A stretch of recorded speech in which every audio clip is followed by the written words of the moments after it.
తల్లికి వందనం పథకం వచ్చే సంవత్సరం నుంచే అమలు చేస్తామంటూ నిన్న కేబినెట్లో రాష్ట్ర ప్రభుత్వం నిర్ణయం తీసుకుంది. దీనికి వ్యతిరేకంగా విద్యార్థులు ఆందోళన బాట పట్టారు. రాష్ట్ర వ్యాప్తంగా ఎక్కడికక్కడ నిరసనలు అయితే తెలియజేస్తున్న పరిస్థితి కనిపిస్తుంది. ఇంట్లో ఎంతమంది పిల్లలుంటే అంతమందికి 15,000 ఇస్తామంటూ ప్రభుత్వం ప్రకటించింది. కానీ ఈ రోజు వచ్చే సంవత్సరం నుంచి అమలు చేస్తామనే తోడికి విద్యార్థులంతా కూడా ఆందోళన బాట పడుతున్న పరిస్థితి కనిపిస్తుంది. మనతో పాటు ఏఎస్ఎఫ్ సంబంధించిన రాష్ట్ర కార్యదర్శి ఉన్నారు, ఆయనతో మాట్లాడుతూ ఎలా చూస్తారు? ప్రభుత్వం 100 రోజుల్లోనే సమస్యలన్నీ పరిష్కరిస్తామని చెప్పింది, సంక్షేమ పథకాలు అమలు చేస్తామని చెప్పింది, ఇంట్లో ఎంతమంది పిల్లలు ఉంటే అంతమందికి 15,000 ఇస్తామని. ఈ రోజు వచ్చే సంవత్సరం నుంచి, వచ్చే విద్యా సంవత్సరం నుంచి 15,000 అమలు చేస్తాం, తల్లికి వందనం అమలు చేస్తామని ఎలా చూస్తారు? నీటిపారుదల శాఖ మంత్రి గారు నిమ్మల గారు తన ఎన్నికల ప్రచారంలో ప్రతి ఇంటికి వెళ్ళి నీకు 15,000, నీకు 15,000, నీకు 15,000, ఇంటికి నలుగురుంటే 60,000 వస్తాయని చెప్పని పిల్లల తల్లుకు చెప్పినటువంటి ఈ కూటమి ప్రభుత్వం అధికారంలోకి వచ్చిన తర్వాత తల్లికి వందనం మీ విద్యా సంవత్సరం లేదని చెప్తా ఉన్నారు. ఏమన్నంటే ప్రెస్ మీటుల్లో గత జగన్ ప్రభుత్వం విద్యార్థులను మోసం చేస్తుందని చెప్తా ఉన్నారు. ఆల్ ఇండియా స్టూడెంట్ ఫెడరేషన్ ఏఎస్ఎఫ్గా మేము చెప్తా ఉన్నాం, గత ప్రభుత్వం వచ్చిన తొలి సంవత్సరంలోనే నెల ముందే ప్రకటించింది ఈ రాష్ట్రంలో ఎంతమంది విద్యార్థి బెనిఫిషరీస్ ఉన్నారు, మేము ఎంత కేటాయిస్తున్నామని చెప్పని అమ్మఒడి ఇచ్చారు. కానీ మీరు మాత్రం ఈరోజు విద్యార్థులకు మోసం చేస్తూ ఉన్నారు. ఏమన్నంటే 100 రోజులు పండుగలు చేసుకుంటూ ఫ్లెక్సీలు, హోర్డింగులు, స్టిక్కర్లు వేసుకుంటూ ఉన్నారు. ఈరోజు రాష్ట్రంలో అన్ని వర్గాల రోడ్డు మీదకి ఎక్కించారు.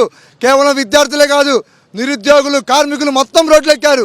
ఏఐఎస్ఎఫ్గా మేము ఒకటే కోరుతూ ఉన్నాం, మీరు అధికారంలోకి రాకముందు ఎన్నికల ప్రచారంలో యువగలం పాదయాత్రలో హామీ ఇచ్చారు, 100 రోజుల్లో జీవో నెంబర్ 70 రద్దు చేస్తాను, 100 రోజుల్లో రియంబర్స్మెంట్ స్కాలర్షిప్లు ఇస్తాను, 100 రోజుల్లో తల్లికి వందనం ఇస్తామని చెప్పారు. కానీ ఈ విద్యా సంవత్సరం లేదు, బడ్జెట్లో అని చెప్తా ఉన్నారు.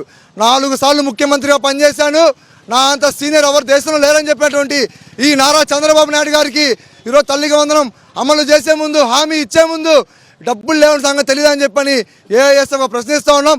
కాబట్టి విద్యార్థులను పూర్తిగా మోసం చేస్తూ ఉన్నారు. ఖచ్చితంగా నారా లోకేష్ గారు రాజీనామా చేయాలని చెప్పని ఏఎస్ఎఫ్గా డిమాండ్ చేస్తూ ఉన్నాం. బడ్జెట్లో మొన్న జరిగిన బడ్జెట్ సమావేశాలు కూడా 6,500 కోట్ల రూపాయలు ఓన్లీ తల్లికి వందనం కేటాయిస్తామంటూ ప్రకటించారు. ఈ రోజు మాత్రం వచ్చే విద్యా సంవత్సరం నుంచి అంటున్నారు. ఎలా చూస్తారు దీన్ని? అంటే చంద్రబాబు నాయుడు గారు పాఠశాలల్లోకి వచ్చి స్పూన్తో భోజనం చేస్తేనో, నారా లోకేష్ బాబు గారు చెప్పులు వదిలేసి పాఠశాలల్లోకి వెళ్తేనో, లేదంటే పవన్ కళ్యాణ్ పాఠశాలలోకి వచ్చి మీటింగ్ పెడితే విద్యార్థుల జీవితాలు మారిపోతాయని చెప్పి మేము అనుకోవడం లేదు. మాకు కావాల్సింది అది కాదు. ఏదైతే ప్రభుత్వం అధికారంలోకి రావడానికి హామీలు ఇచ్చారో ఆ హామీలను అమలు పరచండి. 15,000 అని పాలకొల్లు నుంచి, శ్రీకాకుళం నుంచి కడప వరకు మీరు సైకిల్ యాత్రలో చెప్పారో, నారా యువగలం యాత్రలో చెప్పారో, ఇది వాటి హామీలు ఏం చేశారు? ఇవాళ రేపు వచ్చే అకాడమిక్ ఇయర్ ఇస్తామని చెప్పి మాట్లాడుతూ ఉన్నారు. మరి ఇవాళ ఏమైతా ఉంది? విద్యార్థులకు తల్లికి వందన పథకాన్ని వచ్చే ఏడాది నుంచి ఇస్తామని చెప్పి దొంగబోని మాటలు చెప్తా ఉన్నారు, కల్లిబొల్లి మాటలు చెప్తా ఉన్నారు. అందువల్ల విద్యార్థులు ప్రాథమిక విద్య నుంచే భిక్షాటన చేయాల్సినటువంటి పరిస్థితి ఈ రాష్ట్రంలో ఉంది. అందువల్ల ఆల్ ఇండియా స్టూడెంట్ ఫెడరేషన్గా సూటిగా స్పష్టంగా చెప్తా ఉన్నాం, ప్రాథమిక విద్య నుంచి ఉన్నత విద్య వరకు ఈ ఎన్డీఏ ప్రభుత్వం చెప్పిందే చెప్పకుండా అధికారంలోకి రావడానికి కల్లిబొల్లి మాటలు చెప్పి మోసం చేస్తుందనడానికి ఇంతకంటే నిదర్శనం లేదు. కాబట్టి తల్లికి వందన పథకాన్ని ఇమ్మీడియట్గా అమలు చేయాలి. లేకపోతే ఆల్ ఇండియా స్టూడెంట్ ఫెడరేషన్ ఆధ్వర్యంలో రాష్ట్ర వ్యాప్తంగా పెద్ద ఎత్తున ఆందోళనకు సిద్ధమవుతా ఉన్నాం. మీరు విద్యార్థులను బిచ్చగాళ్ళుగా మార్చడానికి నిర్ణయించుకుంటా ఉన్నారు. మీరు ఇవాళ బిచ్చగాళ్ళుగా నిర్ణయించుకుంటున్నారు. అందుకోసం మాత్రమే టీచర్లను కూడా భర్తీ చేయడం లేదు.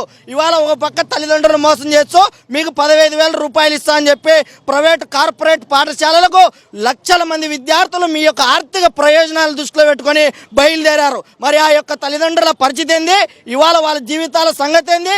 దాని గురించి ఆలోచించడం లేదు నారా లోకేష్ విద్యాశాఖ మంత్రి గారు. కేవలం ఆయన యొక్క అనుయాయుల గురించి, ఆయన యొక్క రాజకీయ ఆత్మ బంధువుల గురించి మాట్లాడుతూ ఉన్నాడు. పైపెచ్చు నేను మీ అందరికీ అండగా ఉండాలని దొంగ మాటలు మాట్లాడుతున్నాడు. మాకు కావాల్సింది తల్లికి వందన పథకం అమలు చేయండి, డిఎస్సి నోటిఫికేషన్ విడుదల చేయండి, పేద విద్యార్థులకు సాంఘిక సంక్షేమ వసతి గృహాలకు నిధులు కేటాయించండి. ఇవి కాకుండా మోసం చేస్తే మాత్రం పెద్ద ఎత్తున పోరాటానికి అఖిల భారత విద్యార్థి సమాఖ్య సన్నద్ధమని చెప్పి తెలియజేస్తా ఉన్నాం. ఎంతమంది విద్యార్థులు తల్లికి వందనం రాకపోతే నష్టపోతున్నారు? ఈరోజు మన రాష్ట్ర ప్రభుత్వంలో 45 లక్షల మంది తల్లిదండ్రులు ఈ ప్రభుత్వం మనకు అమ్మకు వందనం అమలు చేస్తామని చెప్పేసి మన రాష్ట్ర ప్రభుత్వం ఎలక్షన్లకు ముందు చెప్పింది. అయితే ఈరోజు 87 లక్షల మంది విద్యార్థులు ఆ అమ్మకు వందనం వస్తుంది, మనకి కష్టాలు తీరుతాయని చెప్పేసి ఎదురు చూశారు. కానీ ఈ ప్రభుత్వం వచ్చి 8 నెలలు అవుతున్నప్పటికీ ఇప్పటికీ కూడా అటు చూస్తే ఫీజు రియంబర్స్మెంట్లు విడుదల చేయలేదు, జీవో నంబర్ 77ను రద్దు చేయలేదు.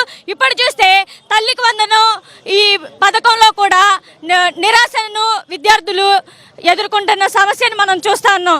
కాబట్టి ఇప్పటికైనా నిర్లక్ష్య ధోరణను వీడి విద్యార్థులకు అనుగుణంగా రాష్ట్ర ప్రభుత్వం ముందుకు వెళ్తే రానున్న రోజుల్లో అయినా విద్యార్థులు వాళ్ళ కష్టాలు తీరి మంచి విద్యను, క్వాలిఫైడ్ విద్యను అందుకుంటారని చెప్పేసి ఏఎస్ఎఫ్ గా చెప్తున్నాము.